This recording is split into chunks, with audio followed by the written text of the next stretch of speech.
Welcome back to Comic Talk. I'm Nick Dazzler, I'm the Steve above all. and we are Omega Level. Omega level. Omega level. Omega level. Omega level. Omega level. Don't start. Not today. Not with you.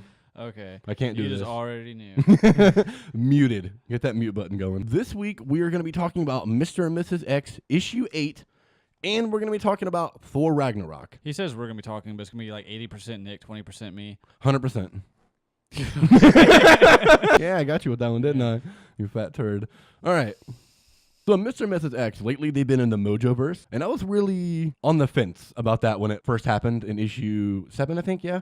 Or at the end of issue 6, they get captured, and then 7, you find out where they are. Mm-hmm. I was on the fence about that. Like, I do enjoy Mojo. I think he can be very entertaining. He's a pretty funny character. Yeah, I didn't want to read like 15 issues of them in Mojo World. His globulousness, leave this one term. His spinelessness is what they call him in this one too. spinelessness. Yeah, they always have great terms for him. But yeah, I like Mojo and like his little like Mojoverse or whatever. Like there's always unique stories when Mojo's around, but I don't think that they could carry an entire thing. I never heard of Mojo before, but Oh, really? yeah, but I find him to be a pretty interesting character. The way that they depict him is just like this gigantic blob. I Yeah. think it was inspired by you. It absolutely was, yeah. My middle name's actually Mojo. It was a spiral that's apparently just his slave. Yeah, and she's like this interdimensional witch. She's really powerful. Yeah, apparently. I don't know how he has control over her. I mean, it just seems like he's just bound to a chair. She, But I'm guessing he's like telepathically powerful in some way because he has like a bunch of wires attached to his head or something. Raw. Maybe that's just so he can like control his networks or something. mm-hmm. Like every time that they fail, he's just like, kill the riders. Every single time. Kill more riders. There was a really small little sequence. It was just a one-page thing that I really enjoyed. It was probably my favorite page of the book was when he kept spinning the wheel and kept putting them back into different instances. It was like Western, sci-fi, romance, fantasy, like on the side, and it just had like 3 little panels of them doing it because no matter what they did, her mind kept realizing it wasn't real and she killed Gambit. Yeah, Like, because she would freak out and kill Gambit. because she's been subconsciously apparently holding back powers this entire time. Yeah, I like that little like reveal at the end with her and Spiral. That Spiral's like through like their conversation, Rogue realizes, oh dang, I've been like subconsciously subduing my powers that I didn't think I could control anymore ever since her like extra mutation now that happened after her and Xandra touched. Yeah, much to everybody else's relief, I'm sure. Yeah, right?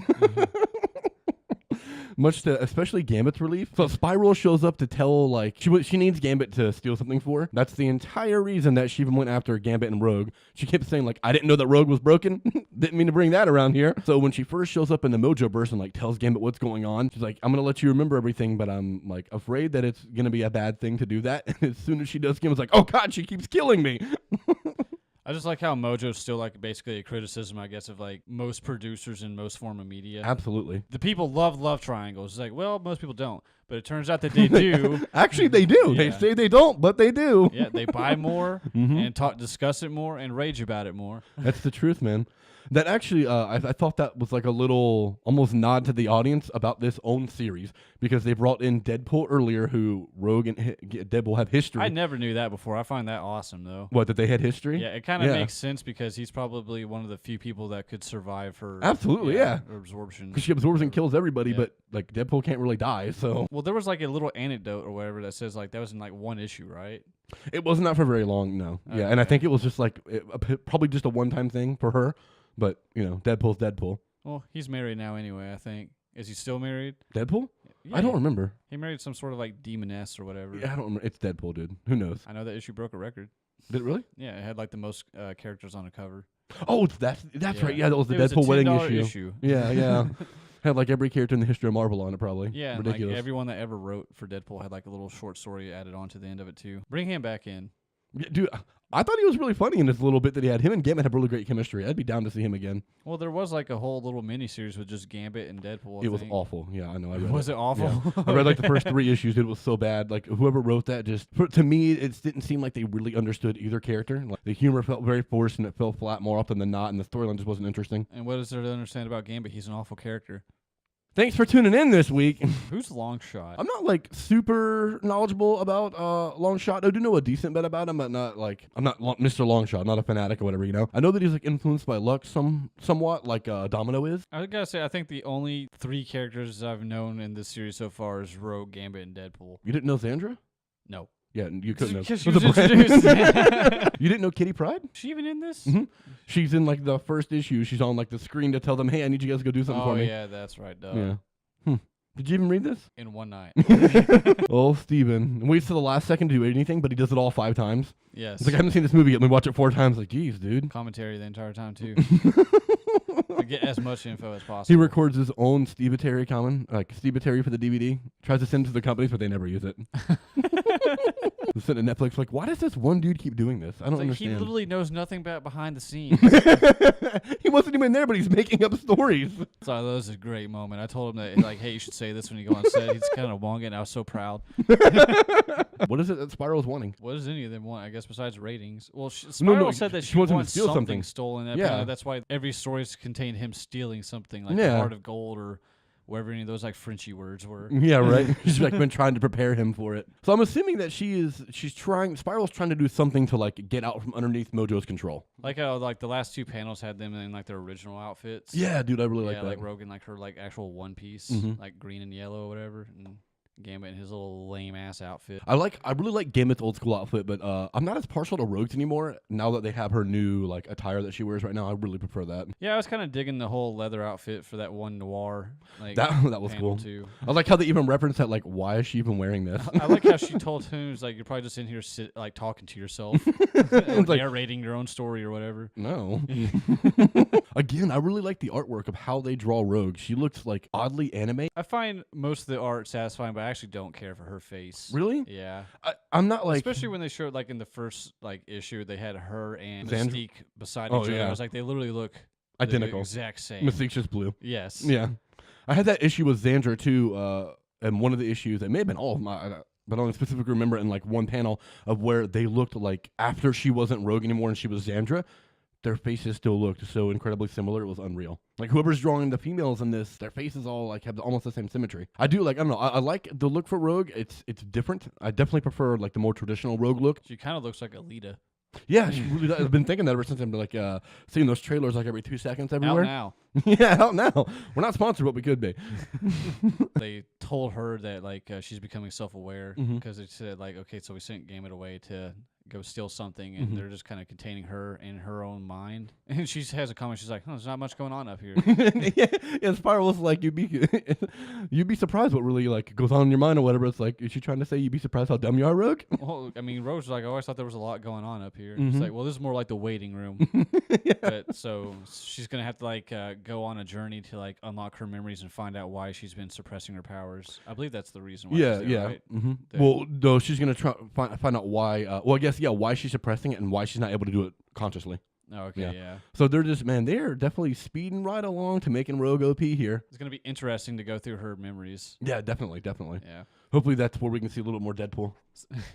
Yeah, that'd be cool. Mhm. Yeah, I feel like this series finally going to kick into like another gear and actually get like a little bit more exciting. I definitely think it's going to as soon as they move on from the Mojoverse. Whenever Rogue figures out what's going on and why she can't suppress, then it's like, oh, now Rogue doesn't have to touch anybody. As long as you're, like, I guess, just in the vicinity, she can just suck your powers. And now she can do it whenever she wants. She can control it. That's just, okay, well, she's OP now. Oh yeah. She already was OP, but this series, like I said to Josh when we talked about it previously, 100% seems like, other than to make a Gambit and Rogue series because the 5-issue mini they did, Marvel did so well, they're like, all right, well, let's make an ongoing.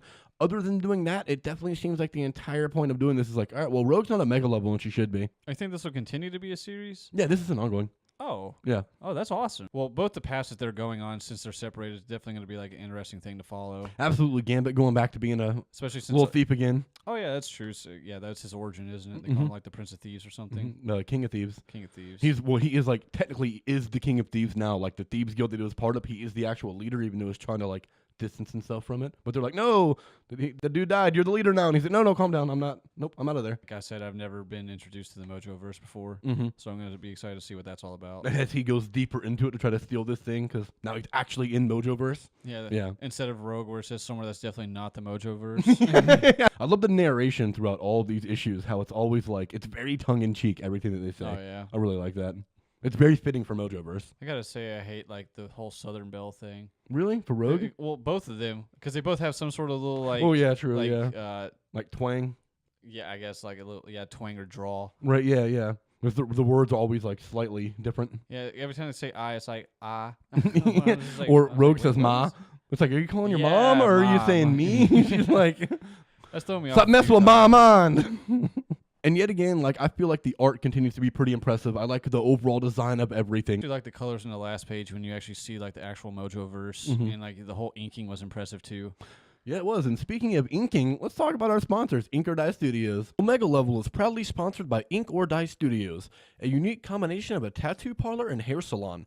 Located at 270 North Dakota Street by Flanagan's, Ink or Die Studios employs the best artists and stylists around. Boasting a friendly atmosphere, helpful, talented, and incredibly creative staff, Ink or Die Studios is the only tattoo shop and hair salon you'll ever need. Stop in, call, or contact them through their social media accounts today to set up an appointment. And we are continuing still our march towards Endgame. We only have 3 movies left to talk about, and this week it is Thor Ragnarok. As we said last week, we switched up Thor and Black Panther because the ending of Thor is legitimately the beginning of Infinity War. So we're going to talk about Thor Ragnarok this week. It's the 3rd movie in the Thor series. If you haven't seen it, stop watching this and go watch that immediately, then come back. Because this movie is brilliant. It's way better than this podcast. 100%, dude. It's the God of Thunder. It's obviously better than this crap. Yeah, we finally got introduced to the legitimate God of Thunder. I think it's been long overdue in this movie. What do you mean? Like how he finally actually got his lightning powers and stuff. He's had them the whole time. Have you not been watching the movies? Yeah, but he never used them as much as this. No, yeah, he was never like, hey, boom, boom, boom, boom, boom, like all over the place, like he does in the comics. You know what I mean? It was nice to finally see Thor just, oh, yeah, that's right. He can use lightning whenever he feels like it. It's also nice to see an homage to Mortal Kombat when he does a raid move on the bridge. The spiral. Yeah. I was like, that has to be an homage. When I first saw that, I was was like, oh, Thor's not just the God of Thunder, he's raiding too. I just wish they would have put that sound effect in there. So in Ragnarok, man, they do even more of the push for Loki to be like a tweener anti-hero kind of character. I still hate Loki. It's just like every time he seems like he redeems himself, I'm just like, why? Really? You don't like him as a character? I mean, yeah, he's a good character, but it's just like he gets annoying. But it's also nice to see that like Thor was just like used to him just betraying him. Yeah. And he's like, oh really? He had that little remote, and he still like attached that thing to his back. He's like, oh, that looks painful. Yeah, I don't know. I've always liked Loki. He's one of my favorite characters. He's one of my favorite like villains. I do like the movie MCU version of Loki, but I definitely prefer the comic version more because it's more of a straight line villain. Like he does every now and then do something to help out Thor or help out the heroes, but there is legitimately 100% of the time an ulterior motive that is almost always as well not good. Loki's always looking out for himself and he's always trying to do something devious. And I like him a lot in the comics more than in the MCU, but I still like him in the MCU a lot. But it's kind of odd how they've turned him into like an anti-hero kind of character, you know? He's almost a good guy. It's weird. Well, they play with that like pretty often. They do. I mean, he did the same thing in the Infinity Wars, right? The comic that we just read with Loki in it, where he just gave the stones back. Yeah, but he was Loki being Loki. It's because he didn't need that crap anymore. He went down to the God Quarry and realized, oh, these don't even matter. You can have them. I'm out of here. Yeah, dude, I really like that they brought Surtur into this. We actually got him in the MCU. That's so cool. Oh, yeah, that's so exciting to see. Good old Mr. Krabs. Yeah, Clancy Brown, the voice actor for him, is the voice actor of Mr. Krabs. Definitely why he probably sounded very familiar to you. Yep. It's like, I know this voice from somewhere. I didn't even catch that at all. This guy shaped my childhood somehow. Right? I didn't catch that at all. That's really cool. Yeah, I like that we got Surtur in this. Like, even though it's very minor, obviously, like he would be. Like, how is he really gonna do Surtur? Like, I couldn't imagine a whole movie revolved around him where he is like Hela was in this. You know what I mean? Oh, but I do like that we got like him in this. Yeah, I mean, Hela was amazing anyway. Yeah, brilliant. Yeah, it was definitely nice to have the movie begin with Thor just talking to Surtur, but I mean, it was funny, but also still like they kind of shove too much humor in Marvel movies sometimes. I know I'm definitely not the only person that thinks that, but you are actually. I mean, no one's ever said that before. I mean, yeah, Surtur's like the guy that brings destruction to Ragnarok. I think they should have taken that just a little bit more seriously, but I can see where you're coming from, but I'm not surprised that it was done the way it was given the director, Taika Waititi. Yeah, like have you seen What We Do in the Shadows? I thought he was. Yeah, Taika Waititi, I think. Have you seen What We Do in the Shadows? TYGA for the longest. No, I haven't seen that. Oh man, that movie's genius. It's so funny. Yeah, he's very much so does comedy. Doesn't stuff. the director voice Korg? Korg. Yeah, he's Korg in this movie. Excellent performance as Korg, I love too. that character. Dude, one of the best characters in the movie. One of the best little side comedy characters in all of Marvel. I forgot the ending scene where he's like carrying his friend. Yeah. He's like, yeah, I actually set him on the bridge. He's been dead. And then he makes it sound. He's like, oh, guys, it's fine. He's okay. Meek's alive. Yeah, it's when Thor asks him, he tries to ask Meek, where do you think we should go? And all that happens, and he goes, oh, my God, he's alive. What was your question again? And Thor's just like, Earth it is. It's like, I felt so bad. I've just been carrying him around this whole time. I love the rock, paper, scissors jokes with the two of them. Like the first time that you see them, that's what he makes. He's like, I'm a rock, who's gonna be scared of me unless you're scissors. And Korg is in the background like does like that with his arms because he's got blades for hands.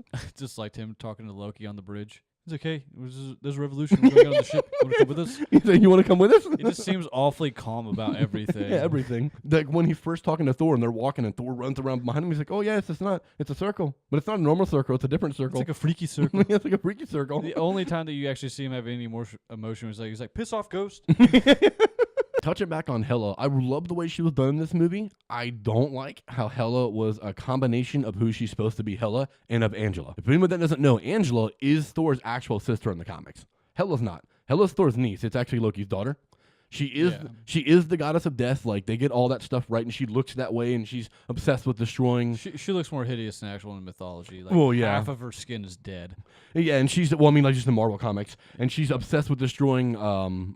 She's obsessed with like ruling over Asgard. Like all that's proper, but Thor actually has a sister named Angela, and her backstory is that Odin actually does throw her out of Asgard because essentially she is too bloodthirsty and too good of a warrior. But she ends up becoming like a hero-ish character. She's definitely like an anti-hero kind of character. She joins the Guardians of the Galaxy for a while, roams around, does her own thing. There's a series right now called Asgardians of the Galaxy that she's in and maybe even the leader of. That sounds awesome. But it sucks that we'll never get Angela, at least proper Angela, in the MCU now because they cut the most important parts of her story, the relation to Thor and stuff and Odin, and give it to Hela. I just want to know, is she dead?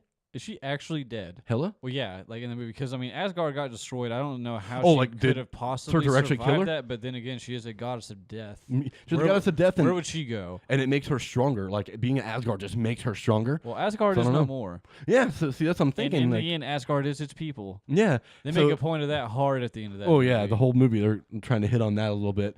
So yeah, if Surtur does, he destroys Asgard, so then she would have no source of power. So I guess she would die right then, or at least he would easily kill her right then. Plus, it just blew up anyway. The foundation's gone. As Korg pointed out. As Korg pointed out so eloquently, the foundation is gone. He's a good dude. It was a good Doug. Well, yeah, it was Doug. He's like, see you later, new Doug. Oh yeah, Thor and Hulk's fight was awesome. That was so lame. That was the worst part of the movie. How do you like it, Steven?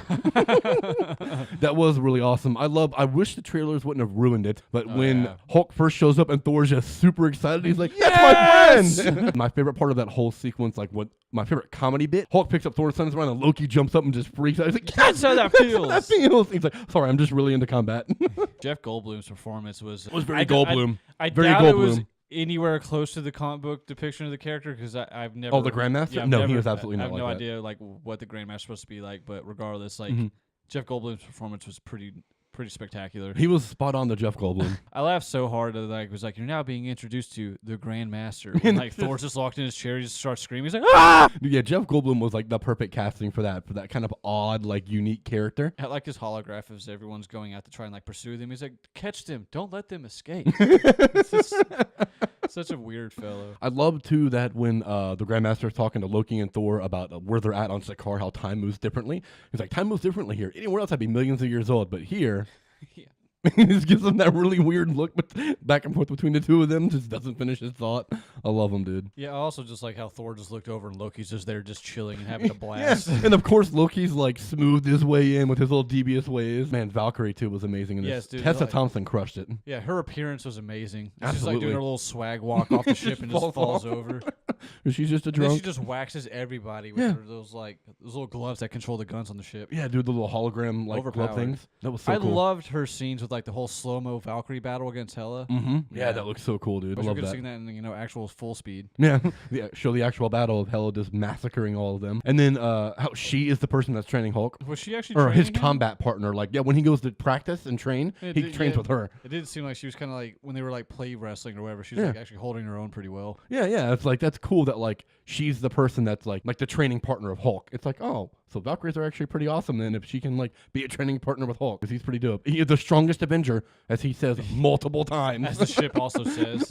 Yeah, I like how Thor's getting upset about that. He's like, strongest Avenger. No, that can't be right. Strongest Avenger. He just keeps saying, he's like, damn it, Stark. Point Break. Yeah, what's Point Break? Point Break, the movie Point Break. It's that surfer movie with Keanu Reeves and Patrick Swayze. They're like surfers that are also robbers and they go rob banks and stuff. Thor, when he first meets Thor, he says he looks like he's come at the movie Point Break because he's got the long blonde hair and stuff. Yeah. Wow, that's a good callback. That's what Stark tells him. Yeah, Point Break. Wow. Yeah. But yeah, I love the little nicknames there. I love the banter that Thor and Hulk have the whole time. Because even though it's playful, it's still about who's stronger. That's literally like the crux of their relationship, is that each one thinks that they're stronger and better than, not necessarily better, that they're stronger than the other one. And I love that. And Sakaar, if you look on like the big monument statues, one of them is Beta Ray Bill. Yeah. But there was okay, man. I thought that when I saw Stephen that, Ray but Bill. he looked a little weird. Yeah, it's Beta Ray Bill. Like I read that, when I first watched it, I thought that's what it was, and then like you can read trivia about the movie, and like the director talks about everyone that's up there, and I can't remember all of them, but I know he definitively says one of them was Beta Ray Bill. Awesome. Going back to Hela though, probably No, we've moved on. I think Hela's by far my favorite Marvel villain. Possibly even more than Thanos. But Wow, really? Yeah. Like just in the MCU, you mean? Yeah, just in the MCU. Thanos is definitely my favorite, but Hela's my second or third. It's either her or Ultron. I liked like her appearance. She just appears immediately after Odin's Yeah, dead. Odin dies and immediately, bam, all right, I'm free.